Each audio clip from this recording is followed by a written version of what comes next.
መጋቤ ሰናይት ያዕቆብ ደስታ የሀገረ ስብከቱ ጸሐፊ፣ የሀገረ ስብከቱ የየመምሪያ ኃላፊዎች፣ የሁለቱ አድባራት አስተዳዳሪ መልአከ ሰላም አባ ወልደ ትንሣኤ፣ ሊቃውንተ ቤተ ክርስቲያን፣ የዚሁ ታላቅ እና ታዳጊ የሆነው ደብር አስተዳዳሪ መልአከ ብስራት፣ የተወደዳችሁ እግዚአብሔር ቤተሰቦች እንደምን ዋላችሁ? በያለንበት ጠብቆን ለዚህ ሰዓት ያደረሰን አምላክ ምስጋናችን ይድረሰው። ፀሐይ ዘዘልፈ ያበርህ ዲበ ቅዱሳን፣ በቅዱሳን ላይ ዘወትር የሚያበራ ፀሐይ። ጸሎተ ኪዳን ላይ ነው ይህ ያለው።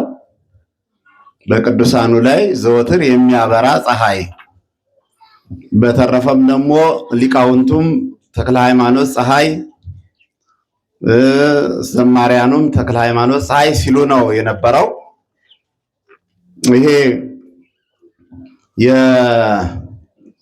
የተቅዱሳኑ ፀሐይነት የተክለ ሃይማኖት ፀሐይነት ከመጽሐፍ ቅዱስ ውስጥ የወጣ ነው።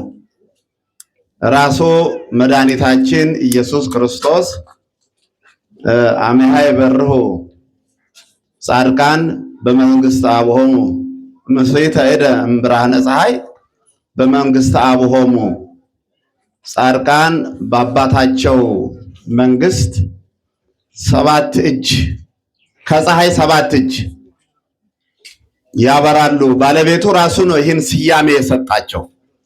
በፈጠራ ተክለ ሃይማኖት ፀሐይ፣ ገብረ መንፈስ ቅዱስ ፀሐይ የሚል ፈጠራ የፈጠረ አካል የለም።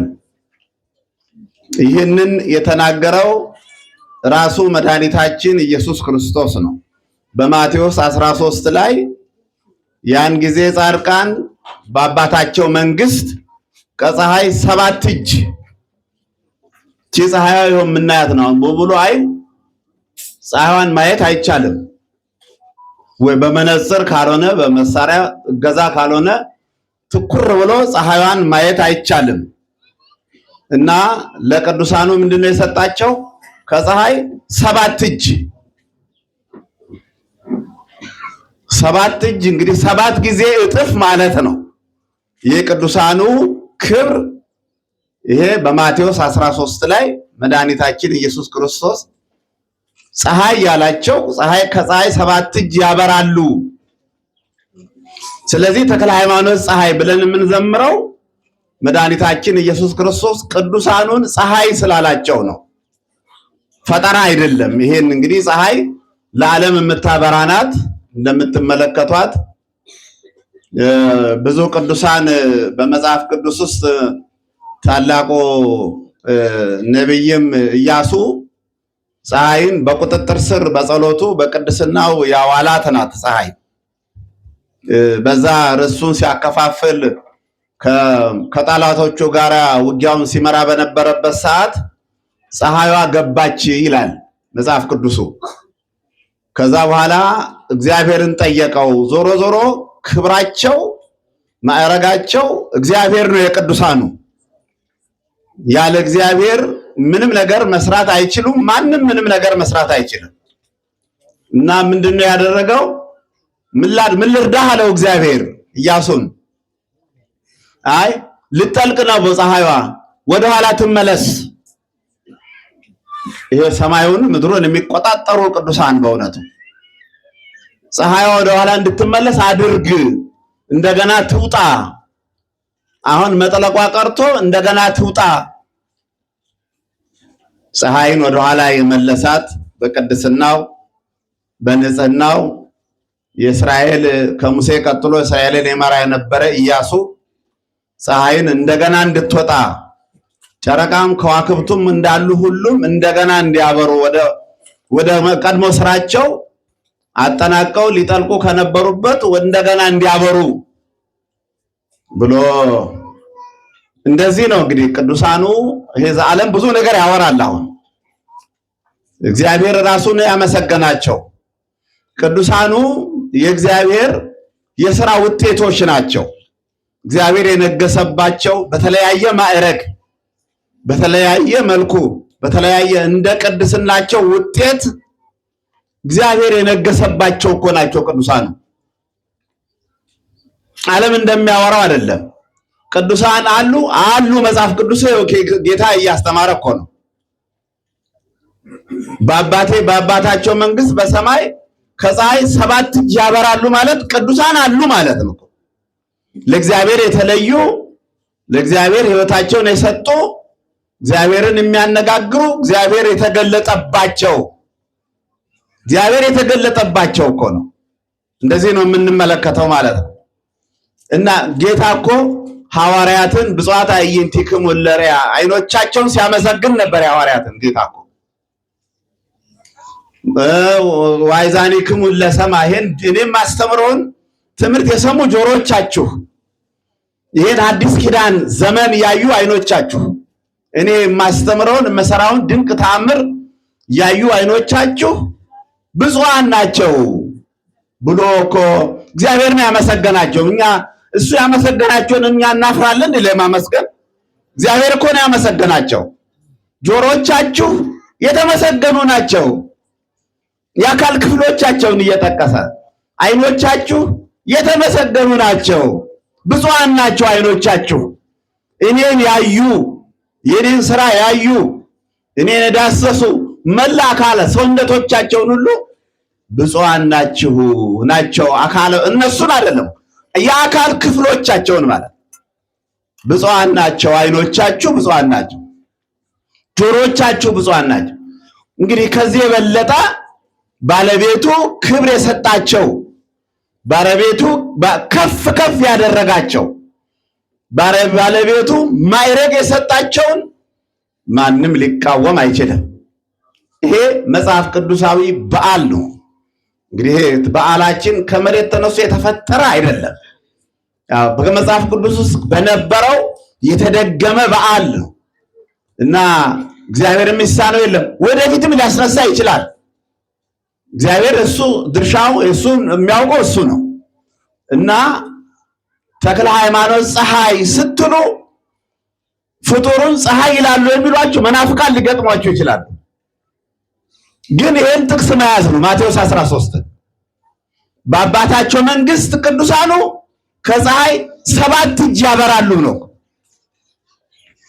ከዚህ ከምናያዝ ፀሐይ 7 እጅ እጥፍ 7 ጊዜ ማለት ነው።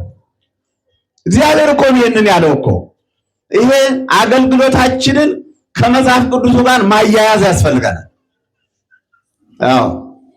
እና ስትዘምሩ ተቃዋሚ ሊመጣ ይችላል። እንዴ ተክለ ሃይማኖት እንዴት ፀሐይ ይሆናሉ የሚል ተቃዋሚ ሊመጣ ይችላል። አለ ሞልቷል እኮ 7 እጅ ከፀሐይ 7 እጅ የበለጠ ጻድቃን ነው እኮ የሚለው በአባታቸው መንግስት አምሃ ይበሩ ጻድቃን በመንግስት አብሆሙ በምስቤተ ብርሃነ ፀሐይ በመንግስት አብሆሙ ዘበሰማያት በሰማይ ባለው በአባታቸው መንግስት በእግዚአብሔር መንግስት ማለት ነው። ጻድቃን ነው የሚለው የሌሉትን ጻድቃን ነው የሚያመሰግነው እግዚአብሔር። ከሱ በፊት ለነበሩትም ጻድቃን ከሱ በኋላም ለሚነሱ ጻድቃን አለ እኮ መድኃኔዓለም ራሱ። እየሰማችሁ ነው? እያስተዋላችሁ ነው? ጻድቃን ከፀሐይ 7 እጅ በአባታቸው መንግስት ያበራሉ። ይሄ ነው እኮ የሰበሰበን። ከመሬት ተነስተን አልተሰባሰብን። የኛ አባቶችም ይሄን በዓል ስሪት ሲሰሩልን ከመሬት ተነስተው አይደለም፣ መጽሐፍ ቅዱሳዊ ነው። የእግዚአብሔርን ትምህርት መሰረት አድርገው ነው። ጻድቃን አለ መድኃኔዓለም ራሱ። ቀጥሎ ደግሞ ምንድነው ያለው? ጻድቃንን በቀኙ ኃጥአንን በግራው። ጻድቃን አሉ ማለት ነው። በመጽሐፍ ቅዱስ ጌታ ሲያስተምረን ሕጉን የሚጠብቁ በሱ መንገድ የሚሄዱ እግዚአብሔር የሚገለጥባቸው ስራ የሚሰራባቸው ጻድቃን። ይሄን ነው እኮ የምናስተምረው፣ ይሄን ነው የምንሰብከው እኮ። የሚያሳፍር ነገር የለው። የኢትዮጵያ ኦርቶዶክስ ተዋሕዶ ቤተክርስቲያን የሚያሳፍር ይሄን ለምን አደረገችው ይሄስ ቢቀርባት የሚባል ትምህርት የለም በቤተክርስቲያን። በበዓላቶቻችንም በቤተክርስቲያንም በተዋሕዶ እምነታችን ውስጥ ወይ ይሄንስ ምን ያደርግላታል ተዋህዶ ይሄን ለምን እንዲያደረገችው የሚባል እርምት የለውም እኮ። አዎ በመንፈስ ቅዱስ የተቃኙ አባቶቻችን በእግዚአብሔር እየተመሩ በቀኖና ያስቀመጧቸው በዓላቶቻችን ሃይማኖታችን ይሄን በደንብ ማስተዋል ያስፈልጋል። እና ተክለ ሃይማኖት ያበሩ ነበረ ነው ሲወለዱ ፀሐይ እንደ ፀሐይ ያበሩ ነበረ። ይሄ በጣም የሚያስደንቅ ተአምር ነው። በመጽሐፍ ቅዱስ ውስጥም እንግዲህ ልጅ አጥተው ልጅ ያገኙ አብርሃምና ይስሐቅ ሳራም አሉ፣ ዘካርያስ ኤልሳቤጥም አሉ።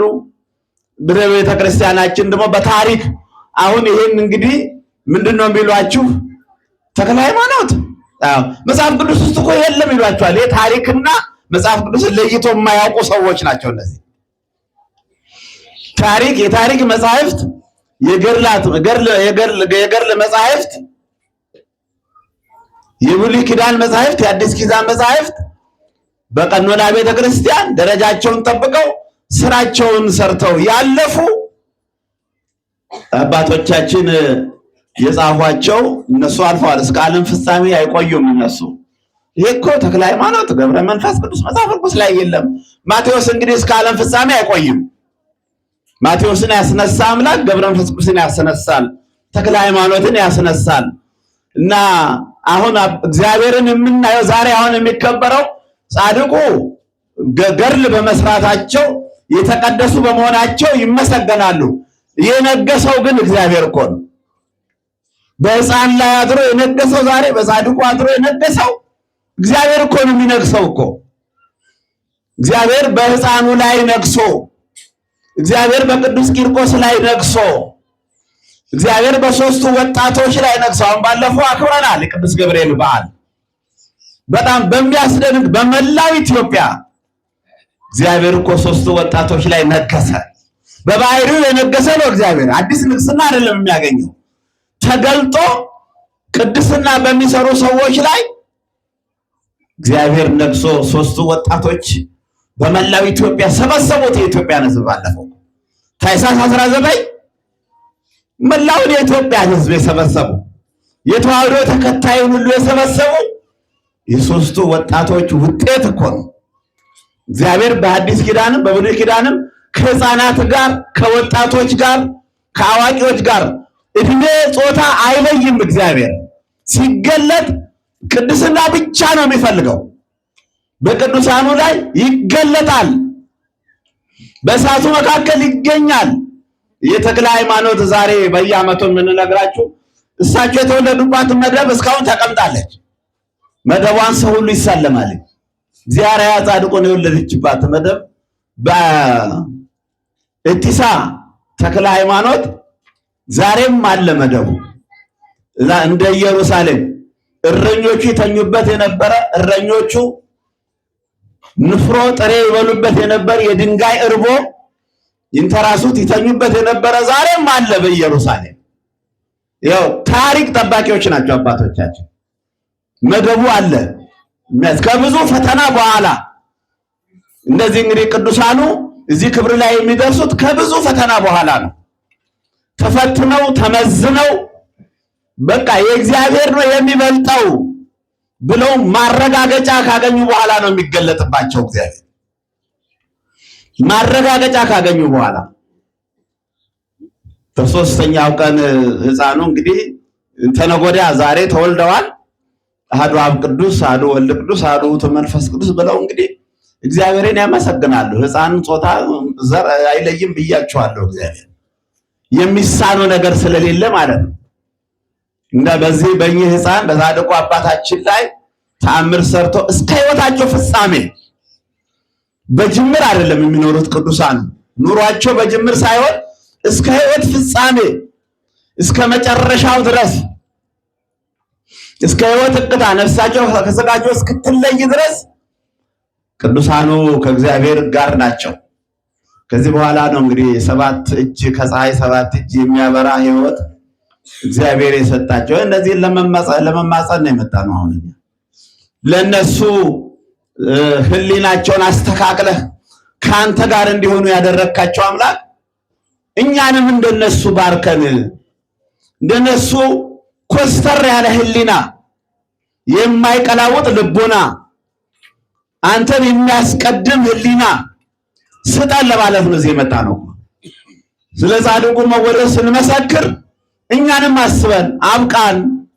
እነዚህ የተቀደሱ ቤተሰቦችን እንደቀደስካቸው እንደባረካቸው እኛንም ለቅድስና አብቃን። እኛንም ከፀሐይ 7 እጅ የምታበራዋን መንግስትህን ይበራሉ፣ መንግስቱም ይበራል። ሰሞኑን የብርሃን በዓል ነው። አዎ የብርሃን በዓል ነው ያከበርነው ሰሞኑን። የፊታችን ደግሞ እሑድ ኖላዊ ይባላል። አዎ እኔ ዓለም ብርሃን ነኝ ብሎ ሲያስተምር ጌታ አንትሙ ውእቱ ብርሃኑ ለዓለም፣ እናንተ የዓለም ብርሃን ናችሁ እንዲህ ብሎ እኮ የሰየማቸው ደቂቀ ብርሃን፣ የብርሃን ልጆች፣ የዓለም ብርሃን፣ ለዓለም የምታበሩ በወንጌል ትምህርት በሕይወታቸውም በማስተማራቸውም ለዓለም ያበሩ ቅዱሳን የዓለም ብርሃን ናችሁ። ከዛ ዝርዝር ውስጥ ነው ያለው ጻድቁ ማለት ሐዲስ ሐዋርያ ይባላሉ። ተክለ ሃይማኖት የተወለዱት በአቡነ ገብረ መንፈስ ቅዱስ ጸሎት ነው፣ ገድላቸው ይናገራል። ጻድቁ ዝቋላ ላይ ሆነው እግዚአብሔር ሆይ እባክህ ሁልጊዜ እንነግራቸዋለን ነው ለዚች ሀገር አንድ ቅዱስ ፍጠር፣ አንድ ቅዱስ አስነሳ እያሉ ይጸልዩ ስለነበረ ተክለ ሃይማኖት በገብረ መንፈስ ቅዱስ ጸሎት ተወለዱ። ይሄ ታሪክ በቤተ ክርስቲያናችን በሀገራችን የሚነገር በገድላቸው ላይ የተጻፈ ነውና የብርሃን ልጆች እንድንሆን ነው እንግዲህ አሁን የሚያስፈልገው። ጻድቁ ብርሃን ናቸው፣ ከፀሐይ 7 እጅ ያበራሉ ብሏል መድኃኔዓለም። የብርሃን ልጆች እንድንሆን ነው አሁን የተሰበሰበ። ጨለማ እንዳይወርሰን፣ ብርሃን የጠላ ወደ ጨለማ ነው የሚያደርገው። እስመ ኩሉ ዘእኩይ ምግባሩ ይጸልይ ብርሃነ፣ ስራው ክፉ የሆነ ሁሉ ብርሃንን ይጠላል። ወይመጽአ በብርሃን፣ ወደ ብርሃን አይመጣም አለ ጌታ። ከመ ይትከሰቶ ምግባሩ፣ ክፉ ስራው እንዳይገለጥበት ክፉ የሚሰራ ሁሉ ወደ ብርሃን አይመጣም። ለምን? ወደ ብርሃን ከመጣ ክፉ ስራው ይገለጣልና ወደ ብርሃን አይመጣም አለ መድኃኔዓለም። እና ቅዱሳን አባቶቻችን በወንጌል ሀገራችንን ያበሩ፣ ለመላው ዓለም ያበሩ ቅዱሳን አባቶቻችን ዛሬ እንግዲህ አሁን የነሱ ልመና ያስፈልገናል፣ የነሱ ብርሃን ያስፈልገናል። ዛሬ ብዙ ጨለማ የሆኑ አስተሳሰቦች ወስደውናል። ጨለማ የሆኑ አስተሳሰቦች፣ ጨለማ የሆኑ ስራዎች፣ ጨለማ የሆኑ ኑሮዎች፣ ብዙ ፈተናዎች ውስጥ ነው ያለነው።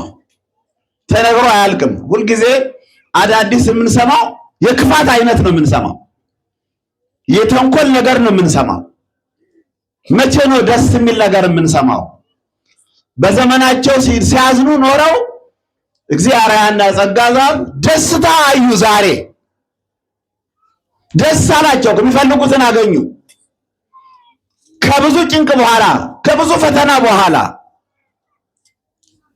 ልጅ መውለድ ብቻ አይደለም። እኛም ዛሬ ብዙ ፈተናዎች አሉ። ከጭንቅ ልንወጣባቸው የሚገባዎች ብዙ ነገሮች እኮ አሉ። ቤቱ የቻለው ለብሰን ስንወጣ ለሰው ስንሄድ ምንጭ እንግዲህ ብዙ ቤትና ልብስ የሸፈናቸው ብዙ ችግሮች አሉ አይደለ? አሉ እኮ። ከነዚህ ለመላቀቅ የብርሃን ልጆች መሆን ያስፈልገናል ማለት ወደ ብርሃን መምጣት። ኢየሱስ ክርስቶስ ብርሃን ነው። ጻድቃን ቅዱሳን ሰማዕታት ብርሃናት ናቸው። እመቤታችን ድንግል ማርያም ብርሃን ናት። ወደዚህ ወደ ብርሃኑ መጠጋት ያስፈልገናል። ከነሱ ጋራ ተካፋዮች መሆን ያስፈልገናል እና ጥሩ በዓል ነው ያከበርነው። ደስ ብሎናል። መላከ ብስራት በአጭር ጊዜ ውስጥ በጣም ከባድ የሆኑ ልማቶችን እያለሙ ነው የምንመለከታቸው። ይኸው እንግዲህ እናንተም ደግሞ የምትሰጡት እኮ ቁም ነገር ስታዩ ነው የምትሰጡት። ቁም ነገር ስታዩ፣ የሚዳሰስ ነገር የሚታይ ነገር ስታዩ ጦማችሁን አድራችሁ እኮ ትሰጣላችሁ። እዚህ አፋፉ ላይ ነው። እዚህ ትልቁ ድንጋይ ስር ነው ጠበሉ ያለው። ይታያችኋል አይደል? ተባርኳል። በጻድቁ ስም ተባርኳል። በጣም የተለየ ቦታ ነው ያለው። ስፍራው ራሱ ሲደረስ እዛ ቦታ የቀለል የሚል ነገር አለው። እኔ ቀሎኛል ለመባረክ ሲሄድ እግዚአብሔር ልዩ መልእክት አለው ማለት ነው። እና በጀርባው ደግሞ ተማሪ ቤት ነው ያለው። ዛሬ ትምህርት ቤት ነው። ችግኞቹ እንዳይባዝኑ፣ ችግኞቹ ቫይረስ እንዳይነካቸው፣ ችግኞቹ ፌንጣ እንዳይበላቸው። ፌንጣም ይባላል አዝመራም የሚያበላሽ ሌላም ስም አለው እኮ። አዝመራ የሚጠራርግ፣ አዝመራ የሚያበላሽ፣ እህሉ ገና ሲበቅል የሚያጠፋ እኮ አለ። ልጆቻችሁን እንዳይጠፉ ዕጣኑ እዚህ የሸተታቸው ካህኑን እያዩ ጉልላቱን እያዩ አይምሯቸው ውስጥ እየተቀረጸ ይሄ ነው እኮ የሚያስፈልገው። ይሄ ነው የሚያስፈልገው። በጣም የሚያስደንቅ ስራን በሁሉም አብያተ ክርስቲያናት አለ። ሟለ ሕፃናት በሁሉም አብያተ ክርስቲያናት ልጆቹ እዛ ደጁ ሲዘምሩ ትምህርት ቤት ገብተው ጉልላቱን ሲያዩ ይውላሉ። ይሄ መድኃኒት ነው፣ መልእክት ነው የራሱ። ይሄ የእናንተ እጅ መዘርጋት ነው ብለዋል ቀደም። ውጤቱ የእናንተ እጅ መዘርጋት እና ሁሉም ያልፋል። እንግዲህ ፈተና ሁሉ ሊያልፍ ይችላል። እግዚአብሔር ብርሃን ወደ ብርሃን ሊያወጣን ይችላል። ጨለማው አስተሳሰብ ከውስጣችን ሊጠፋ ይችላል። የጨለማው ገበያ ሁሉ መፍትሄ ሊያገኝ ይችላል። እግዚአብሔር የሚሳነው ነገር የለም። አዎ አሁን በዓሉ መጥቷል። ልደት በዓል እንግዲህ መጥቷል። ስንቱ ሰው ነው በዓል ለማዘጋጀት። እኛ በመሰረቱ የመብልና የመጠጥ በዓል አይደለም በዓላችን። ባህላችን ግን አይቀርም። ግን ምንም የሌላቸው ሰዎች አሉ። ምን በር ዘግተው ጫካ የሚጠፉ በር ዘግተው የሚውሉ እህል ውሃ ያማራቸው ለይቶለት የሚለምን ጥሩ እኮ ነው። ያለየላቸው ያልሞላላቸው እንደዚህ ነው በዓሉን ማክበር። ከነሱ ጋራ ነው በዓሉን ማክበር አብሮ። የተክለ ሃይማኖት ልጅነት ይሄ ነው። በዓሉን እንድንዘጋጅበት በዓሉን እንግዲህ በገንዘቡ ደግሞ ከእግዚአብሔር ሊጣላም የሚዘጋጅም አይጠፋም። አዎ ክፉ ለመስራት ከአቅም በላይ ለመብላት ለመጠጣት የኃጢአት ወዳጅ ለመሆን ይፈልግም አይጠፋም። ብርሃን ወደዚህ ዓለም የሚመጣበት ቀን ስለሆነ የልደቱ ቀን ካሁኑ ጎረቤቶቻችሁን ወንድሞቻችሁን አብራችሁ በመዋደድ ይህን ጨካኝ የሆነ ጊዜ ለማለፍ መዋደድ ያስፈልጋል። ገበያው አይደል የጨከነብን? እሱን ለማሸነፍ ደግሞ ምን ያስፈልጋል? መስራት ያስፈልጋል እኮ። ማልማት ያስፈልጋል። መውጣት መውረድ ያስፈልጋል። መጸለይ ያስፈልጋል። ለብርሃነ ልደቱ በሰላም ያደርሰን። እግዚአብሔር ይባርካችሁ። ለዚህ ዕለት ለዚህ ዓመት በሰላም ያደርሰን። ከእመቤታችን ከቅድስት ድንግል ማርያም ከጻድቁ አባታችን አቡነ ተክለ ሃይማኖት ረድኤታቸውን በረከታቸውን ያሳድርብን። ሀገራችንን ይባርኩልን። በብርሃናቸው ጨለማውን ያጥፉልን። ሰላሙን ለሀገራችን ይስጡልን። እመቤታችን በረድኤቷ ትጠብቀን ትባርከን። አባታችን ሆይ በሰማያት የምትኖር ስምህ ይቀደስ፣ መንግስትህ ትምጣ፣ ፈቃድህ በሰማይ እንደሆነች እንዲሁም በምድር ትሁን። የዕለት እንጀራችንን ስጠን ዛሬ፣ በደላችንን ይቅር በለን እኛም የበደሉንን ይቅር እንደምንል፣ አቤቱ ወደ ፈተና አታግባን ከክፉ ሁሉ አድነን እንጂ መንግስት ያንተ ናትና፣ ኃይል፣ ክብር፣ ምስጋና ለዘላለሙ አሜን። የቤታችን ቅድስት ድንግል ማርያም ሆይ በመልአኩ በቅዱስ ገብርኤል ሰላምታ ሰላም እንልሻለን። በሐሳብሽ ድንግል ነሽ፣ በሥጋሽም ድንግል ነሽ። የአሸናፊ እግዚአብሔር እናት ሆይ ሰላምታ ለአንቺ ይገባሻል። ከሴቶች ሁሉ ተለይተሽ አንቺ የተባረክሽ ነሽ። ማኅፀንሽ ፍሬ የተባረከ ነው። ጸጋን የተመላሽ ቅድስት ሆይ ደስ ይበልሽ፣ እግዚአብሔር ከአንቺ ጋር ነውና ከተወደደው ልጅሽ ከጌታችን ከመድኃኒታችን ከኢየሱስ ክርስቶስ ዘንድ ይቅርታን ለምኝልን ኃጢአታችንን ያስተሰርይልን ለዘላለሙ አሜን። ዜናው አምላክን መድኃኒነ ኢየሱስ ክርስቶስ ሊቀ ካህናት ሠራያተ ተደምሳሌ አበሳ መፍቀሬ ንስሐ ዘዋቦሙ ስልጣና ላቤን ሐዋርያት ከማዊ እስራኤል ከማዳ ተክሙ ዘበርኩም ነስኩም እስከ እግዚአብሔር ቀሳውስት ወአውድ ዲያቆናት አግብርቱ ሃይማኖት እግዚአብሔር በበስምክሙ ኩኑ ፍቱሐነ ወንጹሐነ ይረሴክሙ ድኅናነ መንግሥተ ሰማያት እግዚኦ መሐረነ ክርስቶስ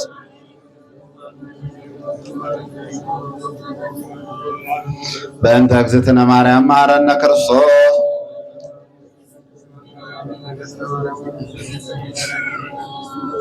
ኦ እግዚእ ኢየሱስ ክርስቶስ ስራዬ ኃጢአቴ ወኃጢአተ ኩሉ ሕዝበ ከመ ማይሰራ ኃጢአት እግዚአብሔር ይፍታ። እግዚአብሔር ይባርካችሁ።